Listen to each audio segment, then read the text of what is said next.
वरदे वीणावादिनी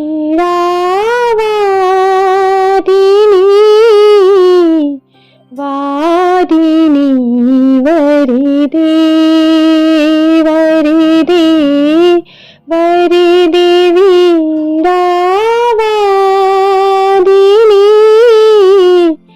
वादिनी वरदे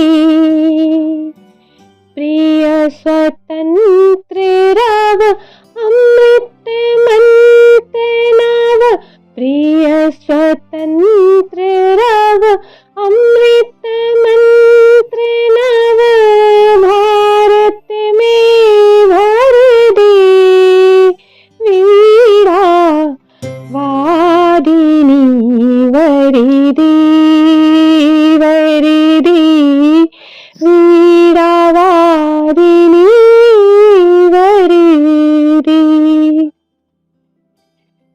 सुप्रभात। आज बसंत पंचमी के उपलक्ष्य में मैं आपको बसंत उत्सव की एक कथा सुनाने जा रही हूँ। इसमें चर्चा है श्री सरस्वती माता की।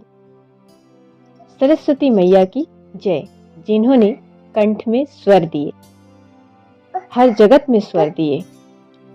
कई हजारों साल पहले ब्रह्मा जी ने विष्णु भगवान के आदेश पर सृष्टि की रचना की। उस समय उन्होंने सभी तरह के जीव जंतुओं के साथ ही मनुष्यों को भी बनाया। सृष्टि के रचना के बाद ब्रह्मा जी धरती पर आकर भ्रमण करने लगे। तब उन्होंने देखा कि हर तरफ शांति है और किसी तरह की ध्वनि नहीं है। यह सब देखकर वो अपनी रचना से संतुष्ट नहीं हुए। फिर उन्होंने अपने कमंडल से जल लेकर जमीन पर छिड़क दिया। जल के छिड़कने के बाद धरती में कंपन हुआ और धरती से 4 हाथ वाली सुंदर देवी प्रकट हुई।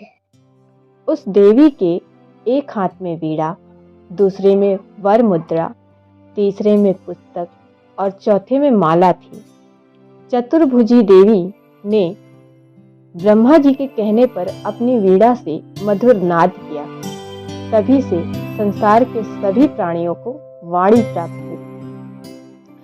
उस दिन के बाद से हर तरफ मधुर वाणी गूंजने लगी।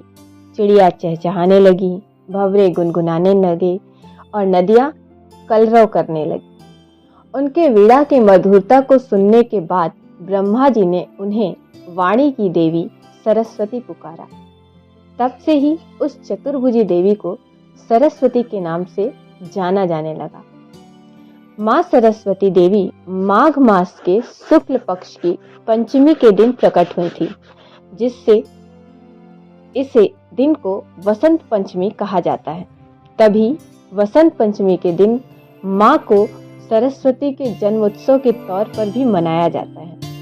पुराणों के मुताबिक भगवान श्री कृष्ण ने माता सरस्वती से प्रसन्न होकर उन्हें वरदान दिया था कि भक्तों द्वारा वसंत पंचमी के दिन उनकी पूर्ण रूप से पूजा आराधना की जाएगी। यही वजह है कि इस दिन हिंदू धर्म के लोगों द्वारा मां सरस्वती की धूमधाम से पूजा की जाती है। मां सरस्वती को शारदा, भगवती, वीणावादिनी, वांगदेवी और बाघेश्वरी आदि नामों से भी जाना व पूजा जाता है। मां सरस्वती द्वारा संगीत की उत्पत्ति हुई है, इसलिए संगीत भजन से पहले मां सरस्वती की पूजा भी की जाती है। इस कहानी से हमें यह सीख मिलती है कि जब तक अपने काम से संतुष्टि न मिले तब तक उसे बेहतर करने की कोशिश करते रहनी चाहिए, जैसा कि ब्रह्मा जी ने किया। उम्मीद करती हूँ आपको ये स्टोरी अच्छी लगी होगी। बसंत पंचमी की बहुत बहुत बधाई। धन्यवाद।